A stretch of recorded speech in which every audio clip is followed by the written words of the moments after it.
قرآن حکیم میں صاحب ہود اور ذنون کے نام سے پکارے جانے والے رسول حضرت یونس علیہ السلام کا تعلق بنی اسرائیل سے تھا۔ آپ کا نسب حضرت ابراہیم علیہ السلام سے جا ملتا ہے۔ آپ کا نام یونس بن متی تھا اور آپ کی قوم وہ واحد قوم تھی جس کے لیے اللہ نے اپنے قانون میں نرمی کی، اور عذاب کے آثار نظر آنے کے باوجود اللہ نے عذاب کو ٹال دیا۔ حضرت یونس علیہ السلام کا واقعہ ہمارے لیے صبر، استقامت، اللہ پر بھروسہ اور توبہ کی قبولیت کا ایک زندہ درس ہے۔ اللہ تعالیٰ نے حضرت یونس علیہ السلام کو تقریباً 800 قبل مسیح میں موجودہ عراق کے شہر نینوا میں رسول بنا کر بھیجا۔ نینوا ایک قدیم آشوری شہر تھا جو دریائے دجلہ کے مشرقی کنارے پر واقع تھا، جس کی آبادی اس وقت 1 لاکھ سے زائد تھی اور مادی اعتبار سے بہت زرخیز اور ترقی یافتہ شہر تھا۔ اللہ نے انہیں سرسبز و شاداب باغات سے نواز رکھا تھا، لیکن قوم بت پرستی اور شرک میں مبتلا ہو گئی۔ یہ قوم بہت سے بتوں کی پوجا کرتی تھی۔ آشور سب سے بڑا اور مرکزی دیوتا تھا جسے جنگ اور فتح کا دیوتا سمجھا جاتا تھا۔ اشتار محبت، جنگ اور زرخیزی کی دیوی تھی۔ نابو تحریر اور علم کا دیوتا تھا اور اسے قسمت لکھنے والا سمجھا جاتا تھا، جبکہ سن چاند کا دیوتا تھا، اسے حکمت اور وقت کا مالک سمجھا جاتا تھا، اور شمس سورج اور انصاف کا دیوتا تھا۔ جب قوم ایک اللہ کو چھوڑ کر ان جھوٹے خداؤں کی پوجا کرنے لگی تو حضرت یونس علیہ السلام نے کئی سال تک انہیں اللہ کی وحدانیت کی طرف بلایا۔ آپ انہیں سمجھاتے رہے کہ تمہارا یہ شرک تمہیں عذاب الہی میں مبتلا کر دے گا۔ آپ نے ہر طرح سے تبلیغ و تذکیر کا حق ادا کیا، مگر قوم نے آپ کی بات ماننے سے انکار کر دیا۔ وہ اپنی کامیابیوں اور دولت میں اس قدر مگن تھے کہ انہیں کسی نصیحت کی پرواہ نہ تھی۔ جب قوم نے طویل عرصے تک آپ کی بات نہ مانی تو اللہ تعالیٰ کی طرف سے ان پر عذاب بھیجنے کا فیصلہ ہو گیا۔ آپ نے اپنی قوم کو عذاب الہی سے خبردار کیا کہ 3 دن کے اندر اندر ان پر عذاب آئے گا، اور غم و غصے کے ساتھ بستی چھوڑ کر چلے گئے۔ آپ نے بستی چھوڑ کر جانے کے لیے یہ اجتہاد کیا کہ کیونکہ میں دعوت اور تبلیغ کا فریضہ سر انجام دے چکا ہوں، لیکن بستی کے لوگ بہت سنگ دل ہیں، اس لیے آپ نے اس بستی سے ہجرت کرنے کا فیصلہ کیا، اور آپ نے خود تجزیہ کیا اور بستی چھوڑ کر چلے گئے۔ لیکن اللہ کی طرف سے ابھی آپ کو ہجرت کرنے کی اجازت نہیں دی گئی تھی۔ ایسے حساس موقعوں پر اللہ کی سنت یہ رہی ہے کہ رسول اپنی مرضی سے بستی نہیں چھوڑ سکتا۔ چنانچہ حضرت یونس علیہ السلام کی اس معاملے پر اللہ کی طرف سے گرفت ہوئی، کیونکہ پیغمبروں کی ہجرت خدائی فیصلہ کے تحت ہوتی ہے۔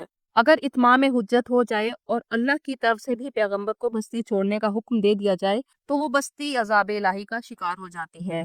اپنی قوم کو عذاب الہی کی وعید سنا کر حضرت یونس علیہ السلام دریا کی طرف چلے گئے۔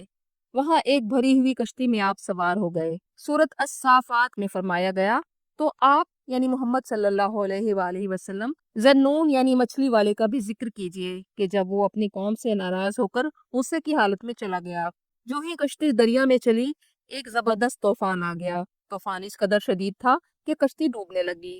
ایک روایت کے مطابق کشتی کا بوجھ کم کرنے کے لیے کسی ایک مسافر کو دریا میں پھینکنے کے لیے قرآن اندازی کی گئی، جس میں حضرت یونس علیہ السلام کا نام نکلا، اور دوسری روایت میں ہے کہ کشتی والوں نے اس دور کے عقیدے کے مطابق یہ گمان کیا کہ کشتی میں کوئی غلام سوار ہے جو اپنے مالک سے بھاگا ہوا ہے، جس کی وجہ سے کشتی ڈوبنے لگی ہے۔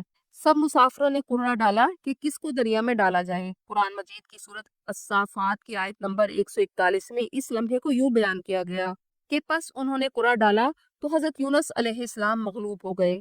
قرعہ 3 بار ڈالا گیا اور ہر بار حضرت یونس علیہ السلام کا ہی نام نکلا۔ قرعہ میں نام نکلنے کے باوجود مسافر انہیں پھینکنے سے ہچکچا رہے تھے، کیونکہ آپ نیک انسان تھے اور آپ کی شخصیت بہت با اثر تھی۔ آخرکار مجبوراً آپ کو کشتی سے دریا میں پھینک دیا گیا۔ جیسے ہی وہ دریا میں گرے، اللہ کے حکم سے ایک بہت بڑی مچھلی نے انہیں نگل لیا۔ روایات کے مطابق یہ ایک ویل مچھلی تھی۔ قرآن کی سورۃ الصافات کی آیت نمبر 142 میں اس لمحے کا ذکر اس طرح کیا گیا، چنانچہ اسے ایک مچھلی نے نگل لیا اور وہ ملامت زدہ تھا۔ رات کے اندھیرے، مچھلی کے پیٹ کے اندر کے گہرے اندھیرے اور دریا کی تاریکیوں میں آپ نہ صرف اللہ کی رضا کے ساتھ زندہ رہے، بلکہ اللہ کی تسبیح بیان کرتے رہے اور اللہ کو پکارتے رہے۔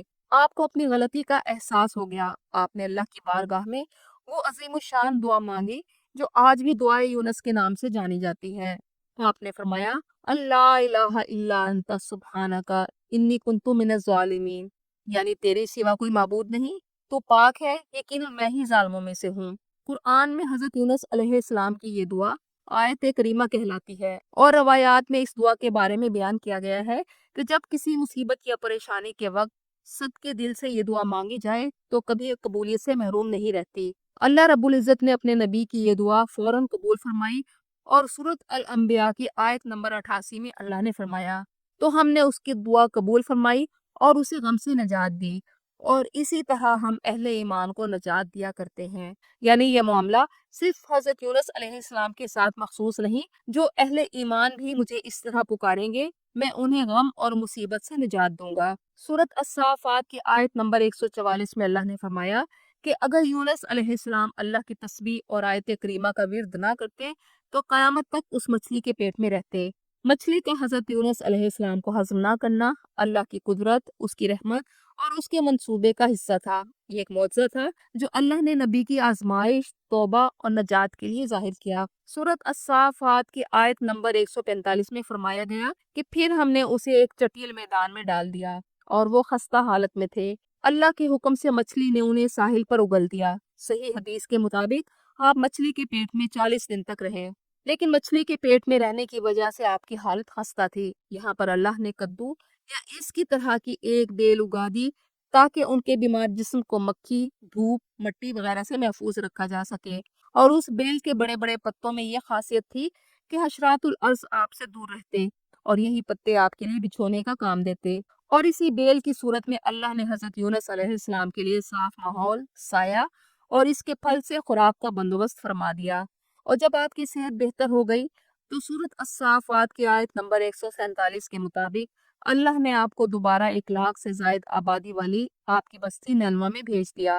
دوسری طرف جب حضرت یونس علیہ السلام اللہ کے عذاب کی وعید سنا کر شہر سے نکل گئے تو اللہ کی طرف سے عذاب کے آثار نمودار ہونے شروع ہو گئے۔ آسمان پر عذاب کے بادل چھا گئے۔ قوم نے آپس میں مشورہ کیا کہ حضرت یونس علیہ السلام نے کبھی جھوٹ نہیں بولا، اور یہ طے کیا کہ آپ کو دیکھتے ہیں، اگر آپ بستی میں موجود ہیں تو عذاب نہیں آئے گا، لیکن اگر آپ بستی چھوڑ کر چلے گئے ہیں تو عذاب آتا رہے گا۔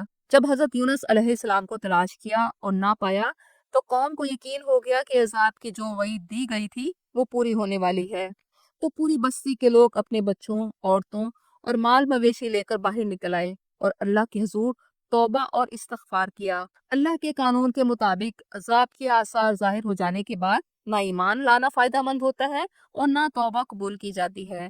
جیسے جب فرعون غرق ہونے لگا تو کہا کہ میں موسیٰ کے رب پر ایمان لاتا ہوں، لیکن اس کا اس وقت ایمان لانا قابل قبول نہ تھا۔ لیکن حضرت یونس علیہ السلام کے وقت سے پہلے ہجرت کر جانے کی وجہ سے اس قوم کے معاملے میں نرمی اختیار کی گئی اور قوم کی توبہ قبول کرتے ہوئے ان پر سے عذاب کو ٹال دیا گیا۔